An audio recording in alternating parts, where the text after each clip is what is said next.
to welcome all of you. A special welcome to our guest tonight, Mr. Abdulaziz Al-Aswad. He came all the way from Colorado to share some thoughts with us. Actually, he's a PhD candidate in Colorado School of Mines. Yeah, Colorado School of Mines University in physics. His interest area is in comparing between Quran and science. So a special welcome to him. He will give a presentation like for 30 minutes. Then after that we will keep like 15 minutes for your question. So I will let him start.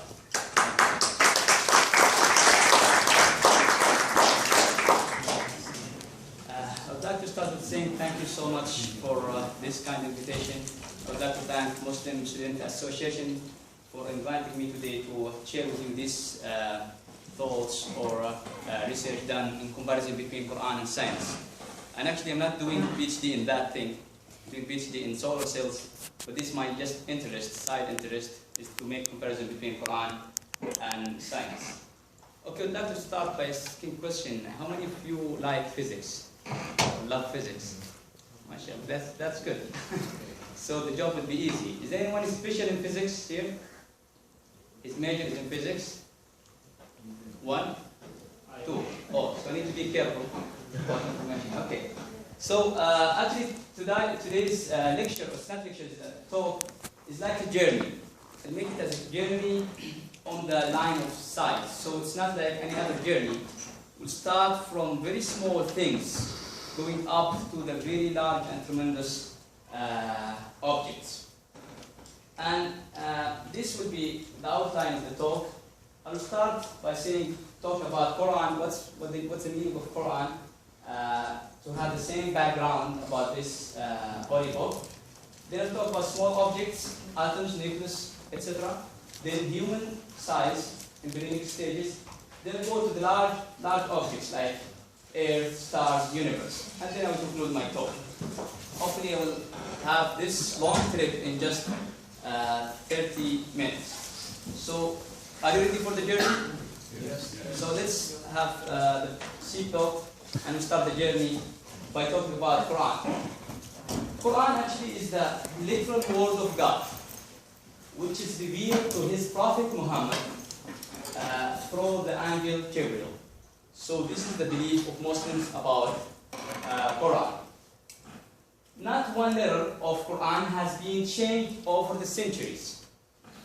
It's still the same word, same book, everything is the same. Many Muslims memorized all of the Quran, letter by letter.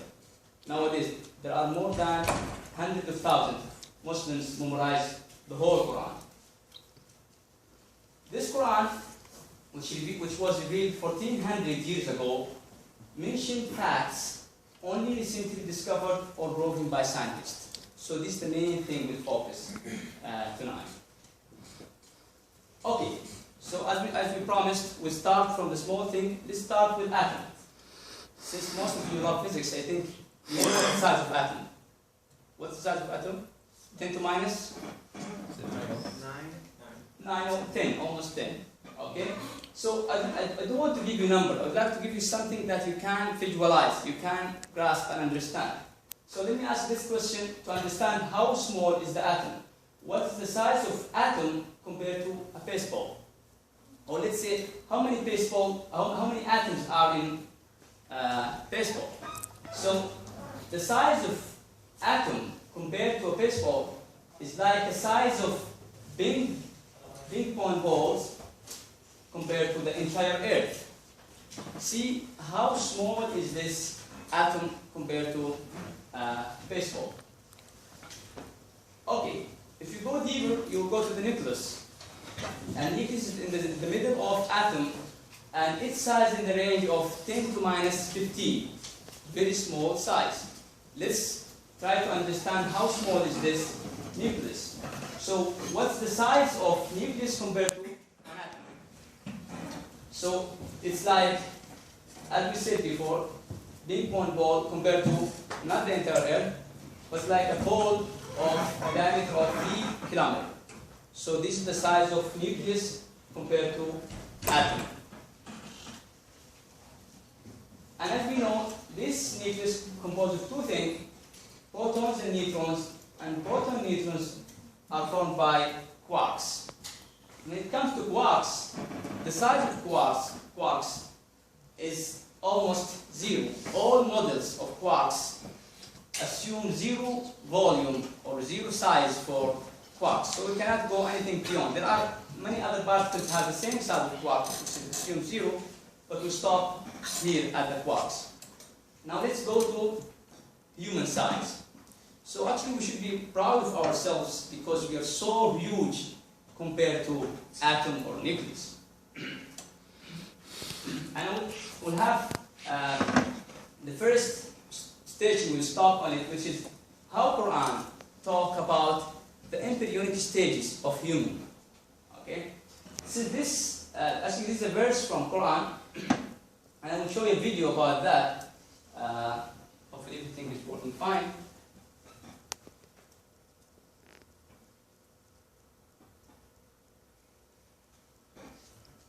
In the 23rd chapter, titled The Believers, from the 12th to the 14th verses, God is said to give a detailed description of how the human being is formed. It begins by saying, "We then placed him as a sperm drop in a place of settlement, firmly fixed.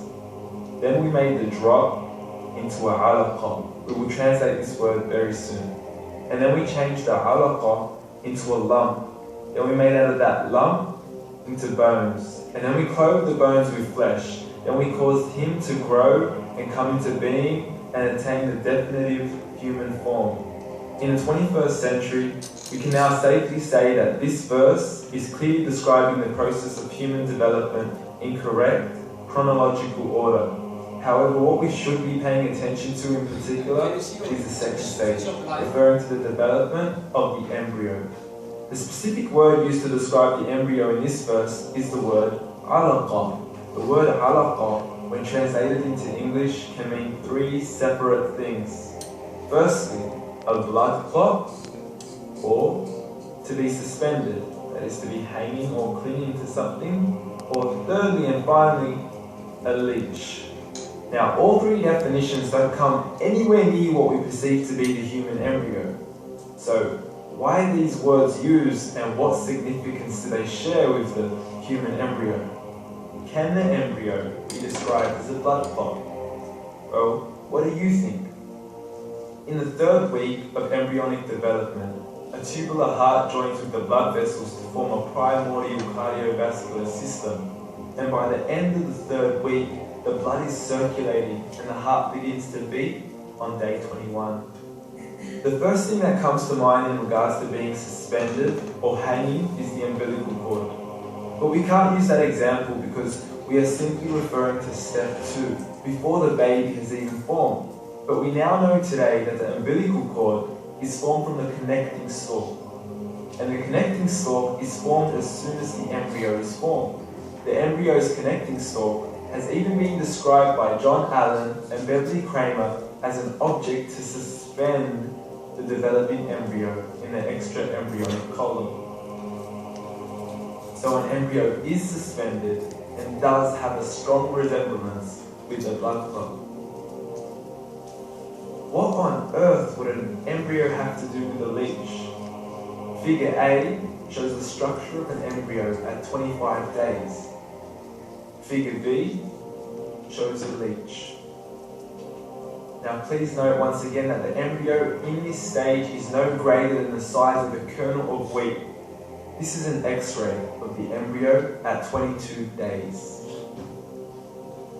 This is the internal structure of a leech. It's mind-blowing stuff, but you still haven't seen anything yet. This is the head of the embryo at 22 days. The detail you are seeing right now is absolutely impossible to be seen with the human eye and can only be seen with a microscope. This is the back end of a leech. There's no other words used to describe this other than mind-blowing. The pictures we have shown you are impossible to be seen with the human eye, or even to be predicted by the human mind. Once again, the verses we have shown you were revealed over 1400 years ago to to a man who couldn't read nor write. Okay, so this is the first stage in that we compare Quran and science, but embryonic stages. And actually, I bring this video because I'm not specialized in this field, but it's clear and have good drawing and video. Okay, now let's move to larger sizes. So now our size is still big, but if you compare it to this building, it becomes small. And by the way, how many of you can fit this entire room? I think it depends if they're one like me or like a fat person, different. But we need at least hundreds of people to fit this room. If you compare our size to the size of Melbourne, it would be very small. If you go to compare it with Florida or United States, it would be so small. How if you compare it to the entire Earth?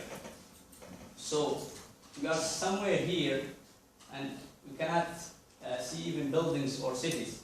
So our size compared to the Earth is nothing. Okay, we cannot see any city or like big building here from the sky. Okay, now let's stop here talking about day and night. And I will ask you a question here. If this is the sun and this is the Earth, okay, don't care a lot about the ratio of the sizes, but is this the definition of day? If the sun is here, so everything here is day, and the other part of the Earth and its shadow will be dark and night. Is this the good definition of day and night or not? Any answer? Yes. Correct. Okay. Any objection? Okay. Let me talk about atmosphere. You know what atmosphere is? The air around the Earth. So the thickness of this air is not infinite. Actually, there is certain thickness around 150 kilometers. So after that, there is no more air, and it's not sharp end. The density of air starts decreasing until it becomes zero. So we can give it as an average 150 kilometers. So now, actually, this is not a correct picture of day and night because of atmosphere. The correct picture is something like this. See, the day is something like a shell around the Earth. And if you go beyond that, it will be total darkness. You know why? Because this day, the light we see during the day is coming from the scattering of light with air molecules. So when the light comes to the atmosphere, it will have scattering. So this scattering will form this good day and shining during the day. But if you go beyond this air or atmosphere, it will be total darkness. So people discover that when they go to the space, the first spaceship go to the space, they notice that after a while they become in darkness. Even you see the sun. You see the sun as glowing disk in the sky, but it's not. There is no more day like what we see here in the Earth. Okay.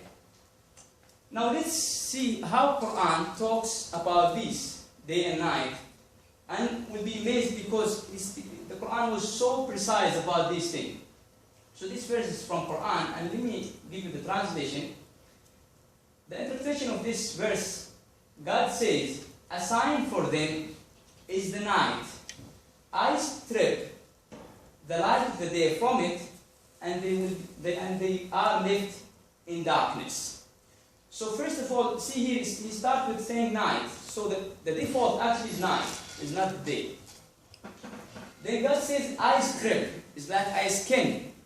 This gives the meaning of skin, that the day is like a skin on the earth. So when the earth rotates, it's like you strip this day from one side and put it to the other side, and you will be left in darkness. See, this is one verse. There's another verse explaining the same thing. And by the way, this is the picture, it's like resembling the picture. If you are outside of the atmosphere, you will see that the sun like this.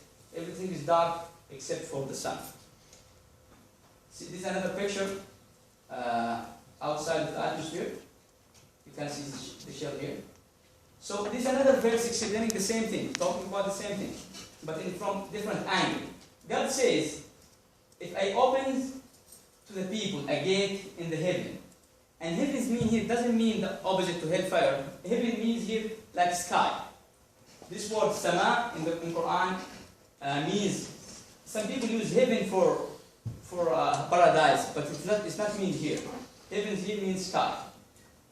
So God says, if I open to people a gate in the heaven, and they continue to ascend through the gate in a curved line, they would certainly say, our eyes have been covered over. So this is the reference to the verse of the Quran. So why they say our eyes have been covered over? So it's like an indication they would be in total darkness. So it's like if they close their eyes. Okay? And also I would like to stop here by this word. If they continue to ascend in the gate in a curved line, this is very precise verse, because God says you cannot go straight, you should go in a curved line, and nobody can escape the earth straight. You know why? Because the earth is rotating.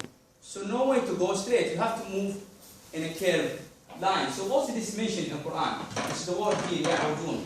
Ya'udun has two meanings, going up, ascend, and also in a curved line. It has two these meaning together. Okay, now let's talk about the size of planets and the stars. And we have some stations in these planets and stars. So we have this video to give us good visualization for the planets, size of planets and stars.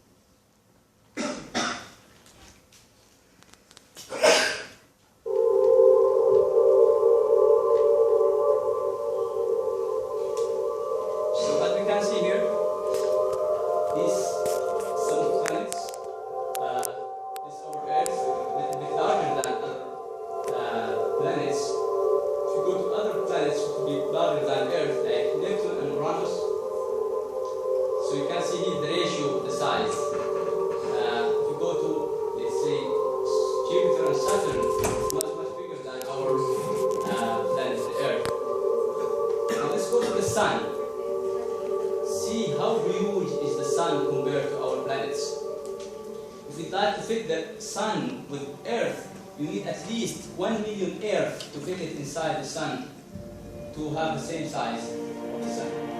And you see the diameter of the sun is more than 1 million kilometers. This Sirius, one of the stars also, is bigger than the sun. It's Vega, you can see how it's big. Poles, Aquarius, 22 kilometers per million kilometers.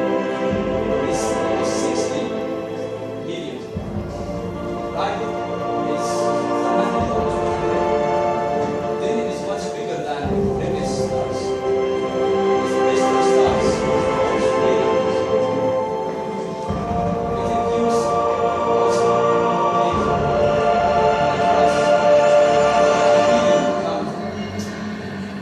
and this is the largest known star till now, VV-C5.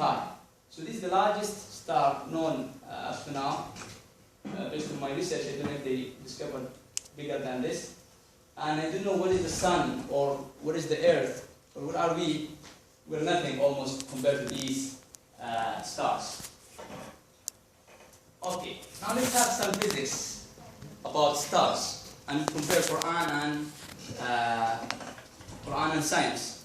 So do you know how can we measure the temperature of stars? How can we know the temperature?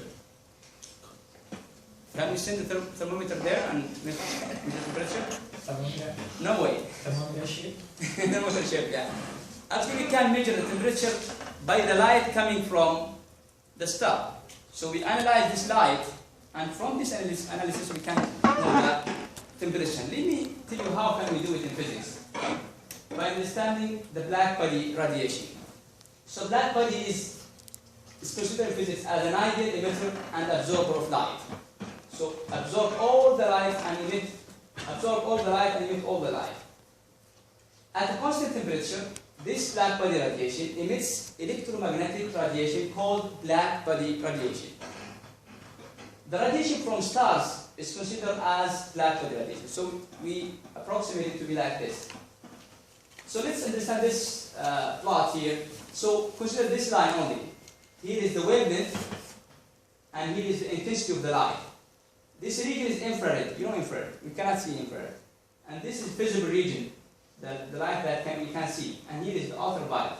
So if you bring a piece of metal and you heat it up, and its temperature reaches 3000 Kelvin, the blot or the light coming from this metal will be something like this. So what will be the color of the metal? Has no color. It will not tell because it's still in the infrared region, so you cannot see it. If you heat it more, up to 4000 Kelvin, so it will start to be what? A little bit red, because part of this plot is in the red region. If you heat it, let's say to 6000 Kelvin, so we have this curve. So now you see the peak of the curve in the physical region. So what will be the color of the piece of metal? Yellow. Not yellow. If you have all, it contain all colors. White. Excellent. So if it reaches 6000 Kelvin, it will be white because it contains all colors. Like the sun. The sun is white because the temperature of the surface of the sun is 6000 Kelvin. Okay, if you heat it more, until it becomes here. So as you can see, there is a shift from infrared, visible to ultraviolet. If you heat it to a very huge temperature, it will be what? The peak will be ultraviolet. So it will be dark. There is no light coming from this. So you understand the meaning of black body radiation?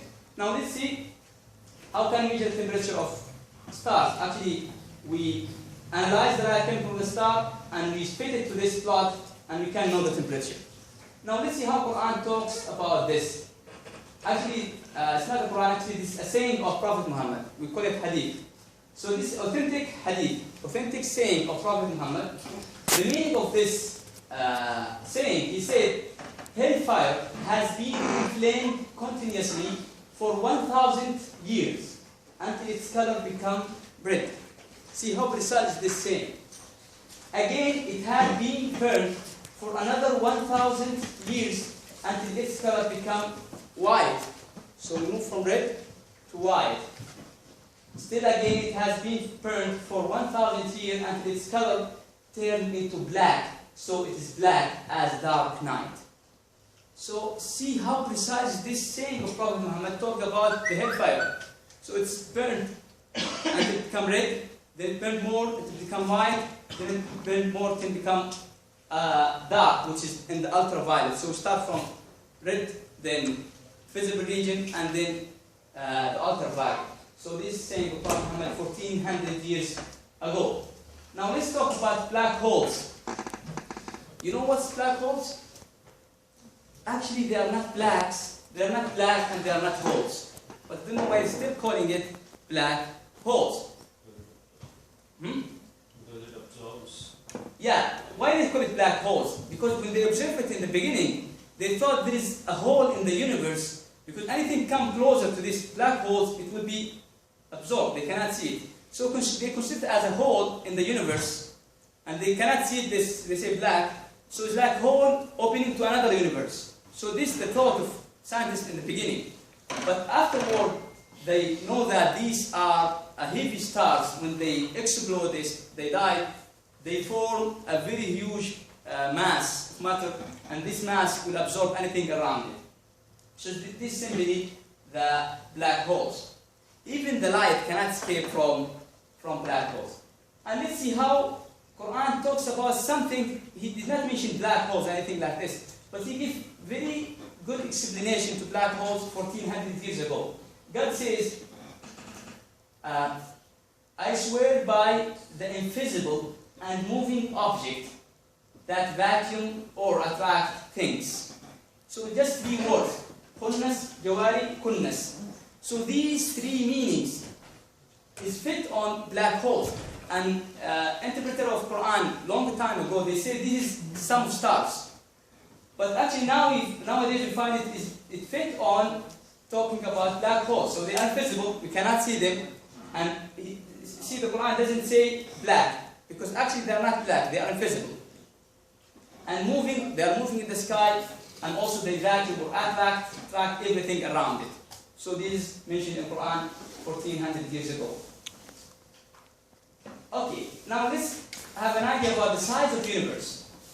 And to talk about size of the universe, we need to define the light year. So what's the meaning of light year? Is it distance or time or speed or what? Distance. Distance. So it's distance that light travels in a vacuum in 1 year. So actually measure this distance, I calculated it around 9,000 billion kilometers. Okay, so this distance is covered by light in 1 year. And you know the speed of light is very huge. It's like 1 billion kilometers per hour. Okay, so if this is the sun and this is the earth, what's the distance between them, the sun and earth? 8? I mean the distance. Distance is around 150 million kilometers. How long it takes light to go from sun to us? 8 minutes and 8.25 minutes. Okay? So it's very huge speed. So we can consider this distance as 8 minutes or 8 light minutes. Now let's talk about some stars around us. So the closest star to us is the sun. After that, there is Alpha Centauri. So the light or the distance between us and these stars is around 4 light years. That means if the light starts from that star, it takes the light 4 years to reach us. So it's a little bit long distance. Sirius, the light needs 8 light years. So the light needs 8 years to reach us. So it's very far from us. Pole star, and we use this to determine the north, is 430 light year. So it's very huge distance. So, for example, if pole star destroyed now or died, so when can we know that this star is no longer there? After 430 years. Because this cutting of the light needs 430 years to reach us. So it's very far from us. Then it is much more. Furthest star in the galaxy, in our galaxy, 80,000 light year. So it's very huge distance. So actually what we see in the night is not the current position of stars. What we see is the location of these stars long time ago, either 4 years or 8 years or 430 years. Okay? So what we see is the location of these stars long time ago. Okay, now let's see how Quran talks about stars. God says, and by the way, in the Quran, if God swears by anything, that means this thing is important. So here, God says, I swear by the locations of the stars. He swears by the location, not by the stars itself. So I swear by the location of stars. And indeed, it's an oath. If you could know the greatest or the most greatest, indeed, it's the noble Quran. So God is emphasized on the location of stars here, not on the stars itself, as we mentioned before. Okay, to understand or to know the size of the universe, we should know how many stars are in our galaxy. So, many stars form galaxy. In our galaxy, do you think how many stars are there? 10 raised to 11. 10 10? raised to 11. 10? 10 raised to 11. 10 to 11. Okay. Let's make it like this to be easier. So, more than this actually. Or 2 to 11. Okay, 200 billion stars. You're so close. 200 billion stars in one galaxy only. Okay, how many galaxies are there in this universe? 10 raised to 11. Almost the same number. So, number of galaxies in our universe, actually we call it the known universe, the thing that we know. Every time we discover more and more. Okay? So, number of these galaxies are more or almost 170 billion galaxies. So imagine how big and huge is this universe. So if you move from one side to the other side of the known universe, what is this distance? Around 93 billion light years. So the light needs this number of years to move from one side of the known universe to the other side. Not only that, this huge universe is expanding. It's not still, it's not constant. With time, they are going apart from each other. And this is also mentioned in the Quran.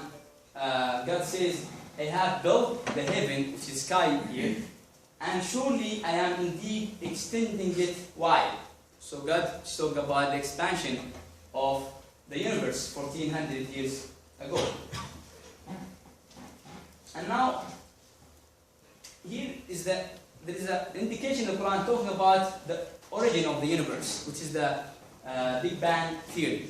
You heard about this, that everything was like one point, then big explosion happened and everything formed, galaxies and stars. And so this verse is not explaining it in detail, it's just giving indication about this. So this is the interpretation of this verse. God says, have those who disbelieved not considered that the heavens, which is different level of the sky, and the earth were a joint entity, and I spread them. Okay? So it's like giving indication about the Big Bang theory. And let me tell you something here. Quran is not a scientific book. We should know that this for sure. It's a religion book. It's a way of life book. But it's giving some indication or some talk about some ideas of science that have discovered only recently. And why Quran talks about these scientific things? The answer is in the Quran, in one of the verses. God says, I will show them my signs in the universe and in their own selves, and it becomes clear to them that the Quran is the truth. So God mentioning all these scientific facts in the Quran to make it easy for people to understand or to logically agree that this Quran cannot be produced by a person 1400 years ago and he's a literate person. This Quran has to come from the creator of this universe, not by a person. And if anyone creates something, he should know everything about it. And actually, I did not mention all the scientific facts in the Quran. I just focused in some physics or about planets or stars or talk about these things. Not everything about facts, scientific facts in the Quran. And I give you a good reference for that. I read this book, it's a very nice book, authored by Dr. Morris, the Bible, the Quran, and the science. He just studied all the scientific facts in the Bible and also in the Quran. And he came up with a conclusion that there is no conflict between all the scientific facts mentioned in the Quran. In some cases you find the Quran predict some of the scientific things, but at least you cannot find any conflict between anything mentioned in the Quran and science. So it's beyond reason that anyone 1400 years ago would have known these facts discovered or proven only recently with advanced equipment and sophisticated scientific method. So we find from our journey that this universe is so huge, it's so big. That means its creator should be